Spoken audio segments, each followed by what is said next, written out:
जय गुरु जी संगत जी। अगर आप भी अपना सत्संग शेयर करना चाहते हैं तो दिए गए व्हाट्सएप नंबर पे, जो कि डिस्क्रिप्शन बॉक्स में भी मिल जाएगा और कमेंट बॉक्स में भी आपको वो व्हाट्सएप नंबर मिल जाएगा, उस पर आप ऑडियो रिकॉर्डिंग करके या फिर ऑडियो प्लस वीडियो रिकॉर्डिंग करके या फिर लिखित सत्संग भी शेयर कर सकते हैं और उस सत्संग को सारे गुरु परिवार के साथ शेयर किया जाएगा। जय गुरु जी, शुक्राना गुरु जी।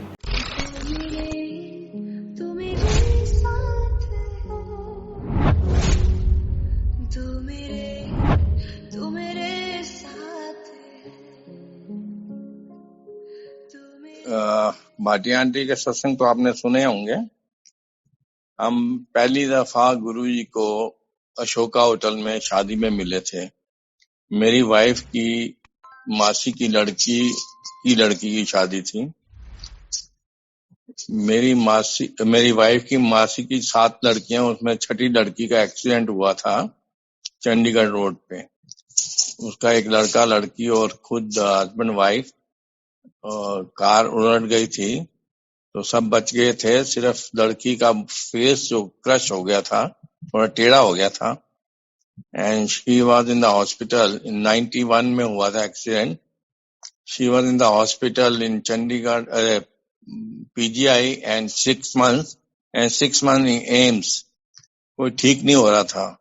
एंड अपनी क्लास भी उसने मिस करनी शुरू कर दी थी क्योंकि इसका मुंह नहीं दिखा सकती थी। तो किसी ने बताया 1 साल के बाद, हम भी आके देखते थे तो हम मतलब she was not in a very bad state. तो किसी ने बताया उनको कि भाई जलंधर में गुरुजी हैं एंड उनके पास ले जाओ उनको। तो माँ बेटी गुरुजी के पास जलंधर में गए क्योंकि वो मिलिट्री में थे तो उनकी पोस्टिंग होती रहती थी।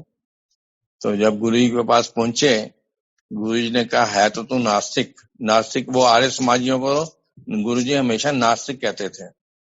तो है तो नास्तिक, लेकिन तू चल के मेरे पास आई है एंड 92 में, एंड इसको मैं ठीक भी करूंगा, इसको डॉक्टर बनवाऊंगा और इसकी शादी 10 साल बाद अशोका होटल में होगी।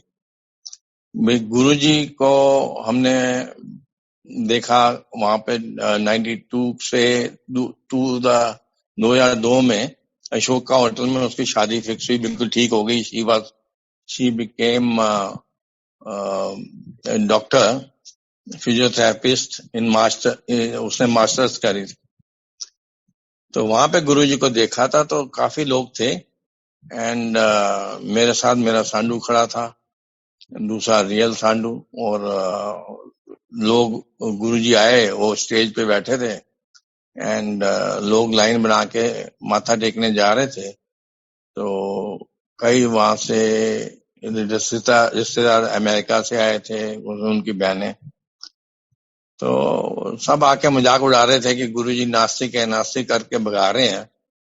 तो हमने उधर देखा तो मैं कहा देखें कौन सा कह रहे नास्तिक। देखा तो कुछ एक अट्रैक्शन सी हुई मुझे कि भाई मुझे जाना चाहिए वहां पे। तो मेरे साथ मेरा रियल सांडू खड़ा था, उसकी मेरी साली भी खड़ी थी। मैंने कहा चलना है? कहते ना जी हमने नहीं जाना। बड़ी वाली सिस्टर झांसी में रहती है, इंग्लिश स्कूल में पढ़ाती है, वो इशू करती रहती है, आप फिर गुरुजी करोगे, हमें नहीं जाना इस चक्करों में। मैं ठीक है तुम्हारी मर्जी। मैंने अपनी वाइफ का हाथ पकड़ा, मैं चल। तो वो कहती कि वो चली मेरे साथ। तो मैंने कहा गुरुजी के चरण छू लेंगे। नहीं मैं नहीं छूंगी, मैं अपने पति के सिवा किसी के चरण नहीं छूती। मैं कहा जब पति कह रहा है छू लेना तो छू लेना। तो वहां लाइन में लगे तो लोगों को भगा ही रहे थे कि नास्तिक।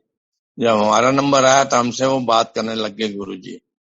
तो थोड़ा कॉन्फिडेंस बढ़ा एंड उन्होंने कम से कम 4-5 मिनट बात करी एंड उसके बाद मैं जब बात करी, कॉन्फिडेंस आ गया, तो मैं अपनी वाइफ की बीमारियों से दुखी था, काफी डॉक्टरों के चक्कर लगाए थे। तो मैं कहने लगा गुरुजी को कि भाई इसको ठीक कर दो। तो वो क्या कहते हैं, ये जो लाइन लगवा रही थी के पॉल की वाइफ, उन्होंने कहा भाई चलो आप जो भी बात करनी है आप आश्रम में आके करना। गुरु जी ने किसी से बात नहीं करे, आपसे इतने मिनट बात कर ली। खैर फिर हम उधर से आ गए एंड जब घर में आए तो फिर थोड़े दिन बाद वो आ गए, इनकी मासी की लड़की और हस्बैंड। तो बैठे रहे दोपहर से, उन्होंने खाना खुना खाया, स्नैक्स वगैरह खाए। तो में सत्संग करते रहे गुरु जी का। और शाम को हमने कहा चलो वहां पे चलते हैं जयपुर रोड में, वहां पे नया हल्दीराम खुला है, वहां पे खाते हैं खाना। कहते नहीं हम तो गुरु जी का लंगर खाएंगे। खैर मेरा दिल था जाने का गुरु जी के पास, तो आंटी का भी दिल बना नहीं था, लेकिन भाटिया आंटी ने फिर मैंने उनको कहा नहीं अब चलना है चलना है एंड गुरु जी से मिलना है। तो इन्होंने कुछ मजाक में किया होगा तो इसने माफी मांगी और हम उनके साथ चले गए। वहां पे गुरु जी कैबिनेट में बैठे थे। जब कैबिनेट में होते हैं तो गुरु जी से काफी बातें हो जाती थी। तो उस समय आए तो उन्होंने वेलकम ऐसा दिया, बातें करने उनसे कि भाई उन बुलवा तो 95 से आंटी को रहे थे, हम श्रीलंका में थे उस टाइम। तो गुरु जी को तो सब पता है कि आपका पिछला जन्म, ये जन्म, अगला जन्म सब पता है, लेकिन हमें तो नहीं पता। हम जब से पैदा हुए होश संभाले हमने क्या किया है उनको सब पता था। खैर थोड़ी देर उन्होंने बातें करी हमसे कि भाई बेटी, उन्होंने कहा कि इनकी बेटी डॉक्टर है। क्या डॉक्टर नहीं, BDS, 32 दिन सर्वनाश, पहले दिन ही बोल दिया। तो थोड़ी बहुत बातें करी, फिर मेरे कॉन्फिडेंस आ गया। तो मैंने कहा मेरी वाइफ का ना जुकाम ठीक कर दो गुरु जी। तो गुरु जी हंसने लगे, कहते मांगी भी छोटी चीज, बड़ी चीज मांगी थी है। तो मैं क्या गुरु जी फिर ब्लेसिंग दे दो। फिर गुरु जी ने एक्सेप्ट कर लिया। उन्होंने कहा चल देखो फिर नजारे आगे आगे, चलो बैठो। तो उन्होंने अच्छा वेलकम दिया, तो ऐसे कॉन्फिडेंस भी बढ़ गया। तो थोड़े दिन बैठे रहे वहां पे, रोज जाते रहे। एंड एक दिन आंटी की प्लेट में लंगर तो वो 4 आदमी खाते थे, आंटी की प्लेट में लाल मिर्चों की चटनी रख दी कि ये सिर्फ भाटिया आंटी के लिए है। तो इसने एक गुरु जी की तरफ देखा, फिर मैंने सोचा देखा जाएगा इसको, इसकी फूड पाइप में अल्सर था जिसके लिए मैं भी दुखी था। ये कुछ खा नहीं सकती थी, चाय नहीं पी सकती, समोसा नहीं खा सकती थी। तो लाल मिर्चों की चटनी, इनके सामने गुरु जी बैठे हैं, देखा जाएगा जो भी होगा। इसने पूरी लाल मिर्चों की चटनी खा ली और उसके बाद वो अल्सर गायब हो गया। तो गुरु जी ने एक झटके में इसको ठीक कर दिया, जो बाद में गुरु जी ने बताया था तुझे एक झटके में ठीक कर दिया। तो थोड़ा और कॉन्फिडेंस आ गया हमें इनके गुरु जी के पास कि भाई गुरु जी में कोई पावर है। खैर फिर उसके बाद अप्रैल 27, 2003 को मुझे याद है गुरु जी हमें पटियाला ले गए। जो अभी मरकन आंटी की डेथ भी हो गई है, मरकन आंटी के बेटे की रिसेप्शन थी पटियाला में। तो 7 गाड़ियां गई थी वहां से, एम्पायर स्टेट से।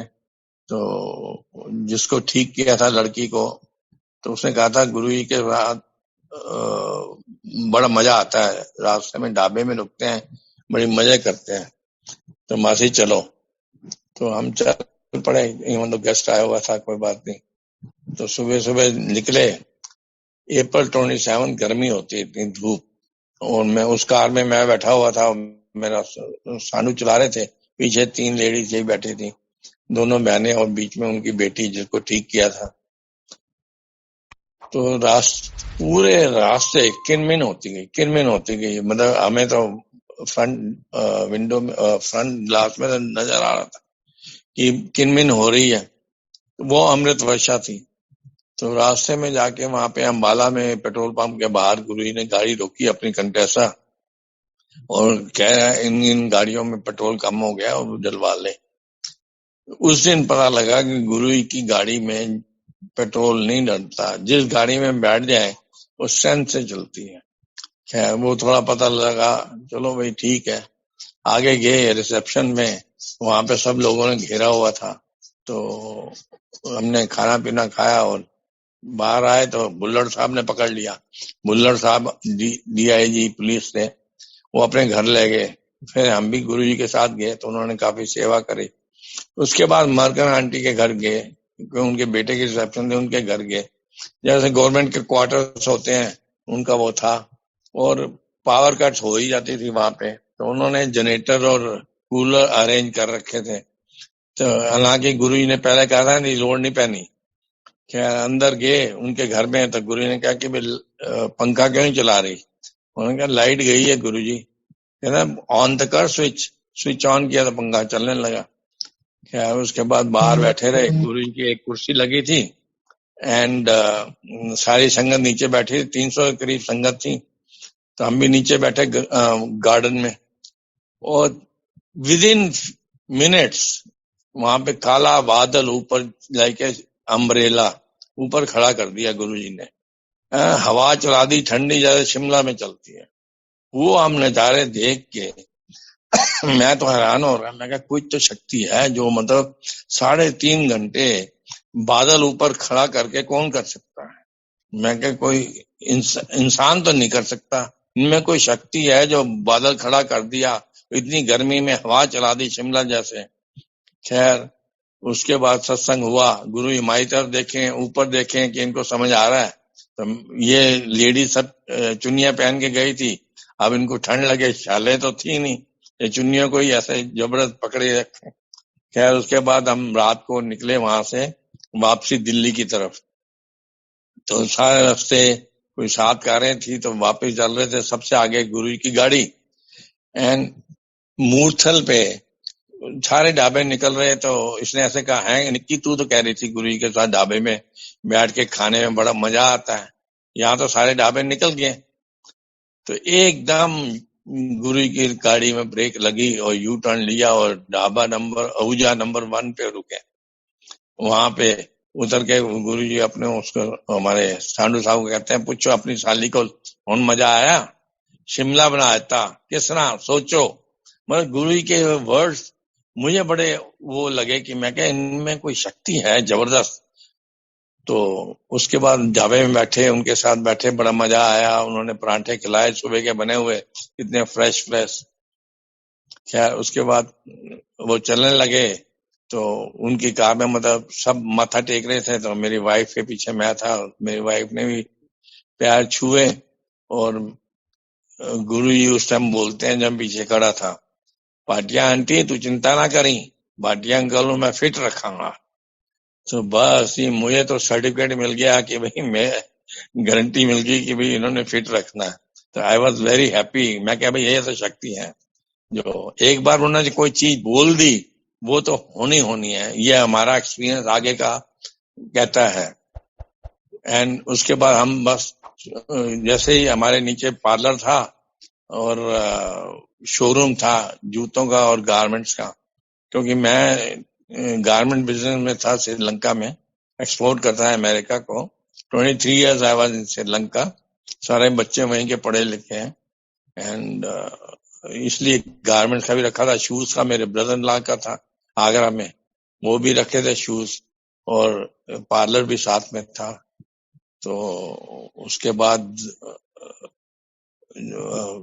अपना चलता रहा, रोज जाते थे पार्लर, फटाफट बंद किया, 6:30 बजे हम पहुंच जाते थे वहां पे एम्पायर स्टेट में, कि गुरुजी कैबिनेट में बैठे मिले, उनसे बात हो जाए, क्योंकि जब गद्दी पे आते थे वो सबको ब्लेस करते थे।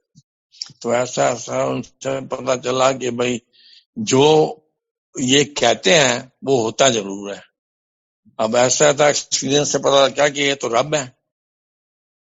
एंड रब इन्होंने एक दिन बताया था हमें बैठ के, एक बार बुलाया हमें ऑफ डेज में, मतलब उस दिन मंगलवार को मेरी बेटी, उन्होंने कहा बेटी को भी ले आना, ब्लेस करना था गुरुजी ने। तो वहां पे गए थे, तो गुरुजी कई बार मजाक मजाक करते थे, लेकिन मजाक नहीं होता था, उनको मीनिंग होते थे। तो मेरी बेटी सिर दबा रही थी, भाटिया आंटी पे चरण दबा रही थी। तो गुरुजी मजाक कर रहे हैं कि भाई पीजीआई का मतलब पता है, तो लोग क्या इंसान। उनके बाद कह रहे एएससी आटा सब्जी चोर। तो फिर कहते हैं वाइफ का मतलब पता है, वर इज इन्वाइटेड फॉर एवर। तो भाटिया आंटी बोल पड़ी, गुरुजी आपने भाटिया अंकल को खुश कर दिया। कि नहीं आंदे ले, नहीं आंदे सांडू लइए, जाके कह दी उन्होंने, इसके लिए अभी आ रहा है। हस्बैंड का मतलब है horse under severe burden and no diversion. तो ये ऐसे ही मजाक होता रहा। बीडीएस मेरी बेटी को कह रहे थे कि बत्ती देना सर्वनाश है। उसके बाद गुरु जी से कह रही कि मैंने एमडीएस करनी है। तो उन्होंने कहा मैं एमडीएस तेन लोड़ नहीं, तेरे काम नहीं आएगी। इनके गुरु जी मैं तो नॉलेज गेन करना चाहती हूँ, काम कैसे नहीं आए। अब बेटी को ये नहीं पता कि भाई आगे क्या होना है, गुरु जी को सब पता है। फिर उसी टाइम गुरु जी ने कहा तेन ऑस्ट्रेलिया भेजना है, ऑस्ट्रेलिया भेजांगे। ऑस्ट्रेलिया में वाकई इसकी एमडीएस काम नहीं आती, लेकिन ये जिद करके गुरु जी से मनवा गए कि एमडीएस कर ले, चल तेरा कर्नाटका में हो गया तो कर्नाटका में हो जाएगा तेरा। तो जो गुरु जी बोलते थे वो होना ही होना है। ये हमारा एक्सपीरियंस है गुरु जी के साथ। तो ऐसे चलता रहा। कई बार दिव्य प्रसाद भी देखा उनको निकालते हुए, और जो बोलते थे वो तो होना ही होना है। एक बार मेरी वाइफ आंटी गई हुई थी वहां पे बेंगलोर में अपनी बहन की कजिन सिस्टर की बेटी की शादी में। तो यहाँ पे मैं नीचे खड़ा था पार्लर में, तो ये हुडा वाले क्रेन लेके आ गए यहाँ पे हमारे घर की सीढ़ियां वगैरह तोड़ने के लिए, क्योंकि मेरे पास कंप्लीशन सर्टिफिकेट नहीं था। क्योंकि हमने जो अपनी कोठी बनाई थी वो डिफरेंट स्टाइल में बनाई थी कि यहाँ के रूल के हिसाब से नहीं थी। हमें मतलब आर्टिटा के बेवकूफ बनाया नहीं, जैसे आप चाहते हो वैसे बना लो और यहाँ पे सीसी मिल जाएगा, कंप्लीशन सर्टिफिकेट। तो हमने बनवाया तो वो 2003 में तोड़ने आ गए। नवंबर का महीना था। तो मुझे बड़ा मतलब किसी की चीज टूटती है तो हर्ट होता ही होता है। तो सीढ़ी थोड़ी उनसे टूटी नहीं, बाउंड्री वॉल गिर गई। आप किसी की बाउंड्री वॉल गिरा नहीं सकते, अंदर से घर तोड़ सकते हो, ये उनका रूल होगा। तो वो चले गए वापस। और मैं शाम को भागते गया गुरुजी के पास, माथा टेका। मैं कहा गुरुजी हुडा वाले आए सी कार तोड़ गए, मेरे को कंप्लीशन सर्टिफिकेट नहीं है। गुरुजी कहा हो जाऊगा। फिर रुक के कहते हैं डिपार्टमेंट में बेईमानी बहुत है। 2 वर्ड उन्होंने बोले तो मुझे कॉन्फिडेंस आ गया। मैं कहा जब गुरु जी ने क्लियरेंस दे दिया है तो सब हो जाएगा। लेकिन ये नहीं बताया था किस टाइम होएगा। और गुरु जी पे यदि विश्वास करना है तो पूरा करो।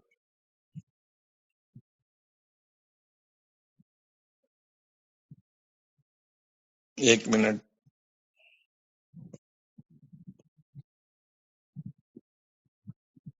हाँ जी, ये गुरु जी पे विश्वास करना तो पूरा करो। अनम्यूट करना। हेलो, यदि गुरु जी पे विश्वास करना तो पूरा करो, क्योंकि हमने देखा कि एक एक चीज उनकी पत्थर की लकीर होती है।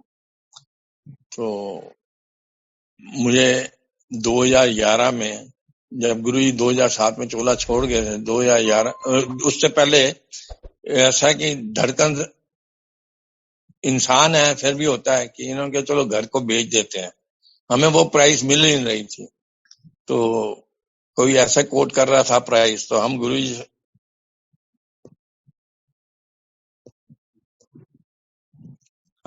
से पूछने जाते थे कि भाई घर बेचना है। ये क्या है, अनम्यूट क्यों हो रहा है? अंकल आपकी आवाज आ रही है? आ रही है, ओके ठीक है। अनम्यूट हो रहा था, मैं देखा कि भाई नहीं तो हम गुरु। हाँ जी ठीक है ना, अब हो रही आ रही है, अब नहीं आ रही होगी। आ रही अंकल आ रही है। आ रही है, ओके ठीक है। तो हम गुरु जी के पास जाते थे वही कंप्लीशन सर्टिफिकेट के लिए। तो गुरु जी कहते, गुरु जी ने उस टाइम ही बोल दिया, 2 वर्ड ही बोले थे, तो कॉन्फिडेंस वगैरह आ गया था। लेकिन फिर भी दिल में वो था कि भाई घर को बेच देते हैं। तो ऐसे कोई आया तो पूछा कि भाई गुरु जी से कि घर बेच दें, की लोड़ है। तो आंटी को मना कर दिया। दूसरी बार पूछा, कोई जरूरत नहीं है। फिर तीसरी बार पूछा तो गुरु जी चुप कर गए। एंड अब आंटी ने समझा कि गुरु जी ने शायद हाँ कर दिया है, तो उन्होंने कहा तो आप ऐड डाल दो पेपर में। ऐड डाल दी पेपर में। कोई नहीं आया यहाँ पे मकान देखने के लिए। एक आदमी आया उधर थी अग्रवाल, उसने घर आके देखा पहले। उसके बाद जी वो कहता कि मैं 1 घंटे के बाद आऊंगा अपनी वाइफ को लेके आऊंगा। तो अपनी वाइफ को ले आया और उसके बाद वहां पे फोटो लगी थी गुरुजी की बड़ी। तो कहते ये कौन है? मैं कहा हमारे गुरुजी हैं। कहते हैं लाइव है? मैं कहा हाँ जी। मिल सकता हूँ? मैं कहा हाँ जी। तो जरूर मिलाओगे? मैं कहा हाँ मिलवाऊंगा। शाम को मैं कहा 6:30 हम निकल जाते हैं, मेरी वाइफ चंडीगढ़ गई हुई है, वहां से आएगी और हम उसके बाद सीधा गुरुजी के पास जाएंगे। तो आपने आना हो तो 6:30 तक आ जाना, हम आपको ले जाएंगे। पक्का बता दो कि मैं थर्सडे को मैं शिरडी साईं बाबा का भक्त हूँ, उन शिरडी के मंदिर जाता हूँ थर्सडे को। यदि आप मुझे कंफर्म करो तो मैं फिर आपके साथ जाऊंगा। मैं कहा ठीक है कंफर्म है। तो शाम को वो गुजराती इधर उधर हो गया, उसका ड्राइवर वो चाह नहीं सका उसको टाइम से, फेज 1 में ही घूमते रहे। फिर उसके बाद ये आए हमारे घर में 7:30 करीब। गुजराती हम घर में ही थे क्योंकि कोई कस्टमर्स आ गए थे, तो आंटी भी बिजी हो गई थी, मैं भी बिजी हो गया था। खैर उसके बाद ये हम वो गुजराती आ गया 7:30। कहता मैं ड्राइवर को इतना डांट रहा था, मैं 2 दफा हो गया, पहले तो ये घर मिस हो गया कि हम फिर हमारे साथ वो गया गुरुजी के पास। वहां पे गुरुजी के पास आगे आगे बैठते थे हम, तो साथ में वो बैठ गया। अब थोड़ी देर बाद वो ऐसा करे कि अपने आप को थप्पड़ मारे, चूंडी मारे, इधर उधर करे। तो आंटी को बड़ा हो रहा था कि भाई ये क्या कर रहा है। तो कहें गुरुजी फिर कहेंगे कि किन्नू फाड़ ले ये बेवकूफ मुंह। तो आंटी के दिमाग में ये चल रहा था। एक्चुअली वो जब प्रसाद देते हैं, गुरुजी प्रसाद दिया, हाथ धोने हम बाहर जाते थे, तो बाहर फिर उससे पूछा आंटी ने कि आप ये क्या कर रहे थे, अपने आप को थप्पड़ मार रहे, चूंडियां मार रहे थे। कहते हैं आपने देखा नहीं उनके माथे में पूरा वो हो रहा था, क्या कहते हैं उसको।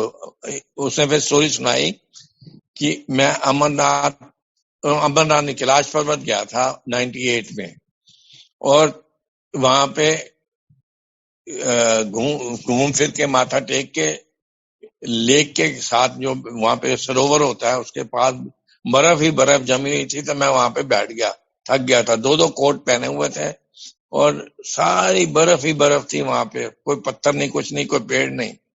तो वहां सुस्ता रहा था और जैसे ही मैं देखा एक साधु महाराज, मतलब ऐसे चोल गुरु जी जैसे ऐसे चोला पहन के वहां पे आए, मुझे कहते हैं कि ऐसे का भी कोई होंगे। तो इसने माथा टेका और नोट निकाल के ना उनके चरणों में रखा। तो उन्होंने जंप करके पीछे किया, कहते हैं की लोड़ है।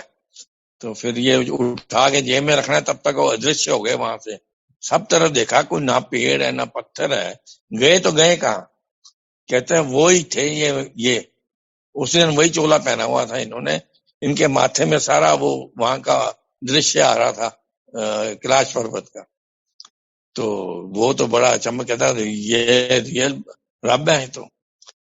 तो उसके बाद जो उसने गुरु जी के पास आता रहा, हमारे साथ भी आता रहा।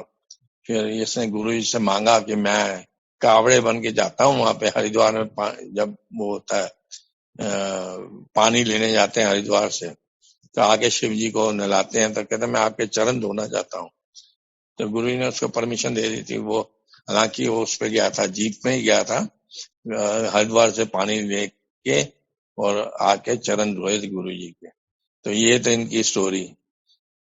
उसके बाद ये एक बार गुरु जी ने हमें कार्ड दिया जलंधर में कोई शादी का।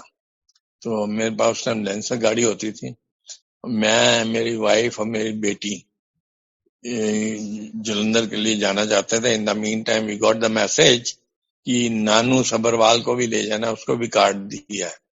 ठीक है, तो उसको भी ले लिया हमने। तो 4 जने हम गए जलंधर। वहां पे सीधा जाके गुरु जी के मंदिर में कार रोकी और माथा टेका। वहां सुदाम जी होते थे, उन्होंने चाय प्रसाद पिलाया। एंड उस टाइम हम डिस्कस कर रहे हैं कि भाई कौन सी शादी में जाना है। तो हमने कहा नहीं, हमें तो ये वाला कार्ड मिला है, नानू के हमें ये कार्ड मिला है। तो फिर उसके बाद एकदम एक कपल आया और वो नानू वाली शादी में जा रहा था, उसमें माथा टेकने आए थे। कहते हमें समझ नहीं है हम क्यों आ गए। तो ये सब गुरु जी का कराया होता है और वहां पे उसका अरेंजमेंट करा दिया दूसरी शादी का, और हम दूसरी शादी में गए। और वहां पे शादी अटेंड करके वहां पे हमारी एक सीता चांद रहती थी, श्रीलंका की फ्रेंड, और वहां पे जलंधर में अपनी बहन के इधर रहने आई थी। जलंधर में उसने घर लिया था, फिर उसके घर रुके। अब जब लेडीज का तो होता है ना, जब रुके उसके बाद सुबह इन्होंने कह रहे हैं हमने तो वहां पे अमृतसर जाना है। तो आंटी ने कहा अमृतसर जाना है। फिर मैं नानू को फोन किया, मैं कहा भैया वो कह रहे हैं अमृतसर जाना है। कह रहे ठीक है मैं भी चलता हूँ। तो मैं कहा ठीक है। तो वो फगवाड़ा में गया हुआ था, उसकी साली रहती थी, तो उसको ले गए वहां से रास्ते से, और हम पहुंचे अमृतसर गुरुद्वारे। वहां पे अपना माथा मुथा टेका, कड़ा प्रसाद खाया, उसके बाद बाहर आके लंच वगैरह किया। उसके बाद कहते हैं जी हमने तो वो बॉर्डर पे जाना है, वाघा बॉर्डर। मैंने ठीक है चलो। वहां से वाघा बॉर्डर 20 किलोमीटर, वहां 20 किलोमीटर गए तो कहते हैं जी हमने तो परेड देख के जानी है। परेड तो 6 बजे होती थी। फिर हम वहां पे रुके रहे और बैठे रहे और परेड देखी, बड़ा मजा आया इनको, हमें भी मजा आया। उसके बाद हम चलने लगे तो मेरे टायर में कोई आवाज आ रही थी। तो मैंने नानू को कहा उतर के तू 2 टायर देख, मैं इधर 2 टायर देखता हूँ। दोनों कहते ठीक है। तो बस चलने लगे। तो अब 20 किलोमीटर और 80 किलोमीटर जलंधर हम पहुंच रहे। रास्ते में 120 पे चलाऊं तो मेरी कार का हैंडल हिले, 100 पे चलाऊं तो बिल्कुल स्मूथ चले। एंड हम सीधा जाके जलंधर मंदिर पे रुके और वहां के माथा टेका। सुदाम जी होते थे, उन्हें चाय प्रसाद दिया। उसके बाद बाहर आए और देखा टायर पंक्चर। नानू कहता ये पंक्चर हो गया। मैं कहा हो चलो बदलते हैं। सामान वगैरह पड़ा हुआ था।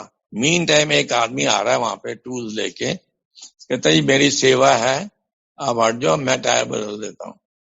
आप बताओ, गुरु जी ने वो भी अरेंजमेंट करा रखा वहां बैठ बैठे कि 100 किलोमीटर ये भाटी अंकल आ रहे हैं, इनकी टायर पंक्चर है कुछ है, तो उन्होंने वो भी अरेंजमेंट करा दिया। फिर उसके बाद हम चले गए रात को सोने के लिए। सुबह उठ के आए, मैं कहा चलो पहले पंक्चर लगवा लेता हूँ क्योंकि दिल्ली जाना है तो कार ठीक होनी चाहिए।